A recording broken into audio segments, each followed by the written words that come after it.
Joining me now, Ben Stein, Gianna Caldwell, Leah Wright-Rigueur, and Betsy McCoy. She's the newest member of Donald Trump's Economic Advisory Council. Ben Stein, let me go to you first. We're talking about dueling economic plans. Both presidential candidates have laid it out there for the American people. What do you think?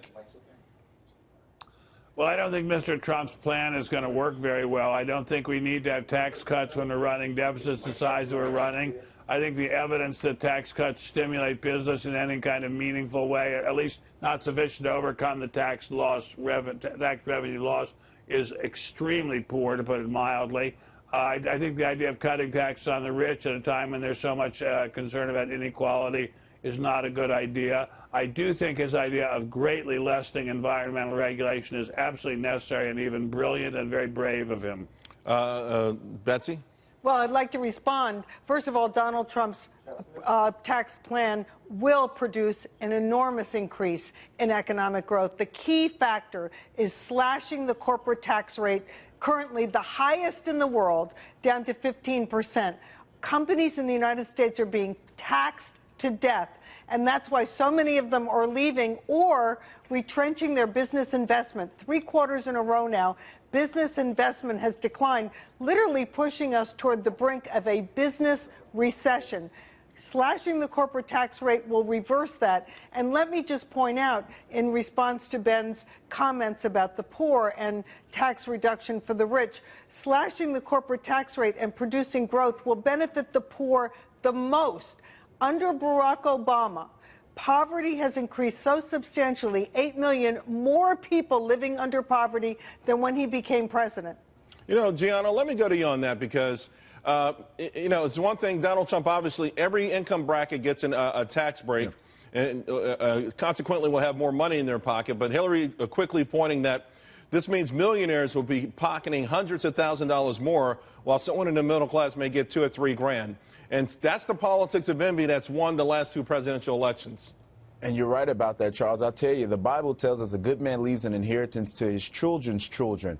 Hillary Clinton's plan disallows that, which I think is biblically immoral. Her raising the threshold for those who, what we call the death tax, the state tax, for those who might have earned investments, they might have left some money for their families. Now there's a threshold of $3 million versus the $5 million, which used to be non-taxable. Now there's going to be a rate raise on that. In addition to that fact, Hillary's plan has been pretty much status quo. Raise the taxes on the rich, as you just mentioned, and demonize those who have worked hard for what they have. Donald Trump offers something a whole lot different.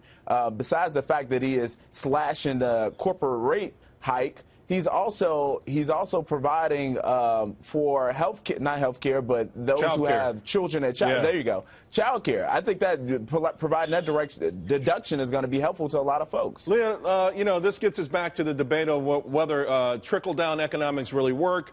We saw, you know, under Ronald Reagan, 3.5% on average, 4.5% for the last 6 years he was in office. Nevertheless, it is, you throw it out there and a lot of people, they cower. They say, oh, they remember that, and they don't remember it fondly for some reason.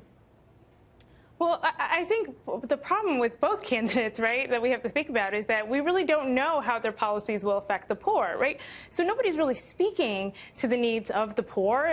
They're trying to kind of touch around and couch around ideas and rhetoric of the middle class. Well, let me just ask you. I'm going to let you finish your thought. But let me just ask you, Leah, if the same tide lifts all ships, wouldn't that include the poor? You would think, but, you know, history has shown us that that doesn't include the poor. And I just want to point out for a second, Charles, you know, there's been a lot of attention to the poor, but there's been almost no attention to kind of who makes up the poor, right? So the poor is disproportionately racial minorities. And we haven't seen anything from either candidate, but especially and particularly Donald Trump, on issues that directly affect these people. I disagree with that. Let me hold on one second, guys. I got to go. We start talking history. I got to go back to Ben Stein. He's our resident historian. He's been there, done that. What do you make of that, Ben? People dismissing the idea that if the economy rises, it should bring everyone along with it. Well, a rising tide lifts all boats, but it does not lift those boats which are underwater. And if I may say to our friend, the Lieutenant Governor, there simply is no evidence that slashing the corporate tax rate produces growth. There's a lot of allegations it does. There is no... Did you say that's ridiculous? I said that's ridiculous. I'm the one who studied this. I'm not a... Well, with all due respect, I'm the one who studied it. You're the politician. You can say whatever you want as a politician. No, I have a PhD in history. Okay, well, let him finish, and then you can with throw all it in due there. respect, there is no evidence of that. All right, Betsy. Well, there is, and in evidence of fact, that. if you look at countries around the world that have slashed their corporate tax rates, Ireland, for example, which was having extreme economic difficulties, last year Ireland grew at 7.8%, while under the 7.5 years of the Obama recovery, growth is lingered along at maybe 2%.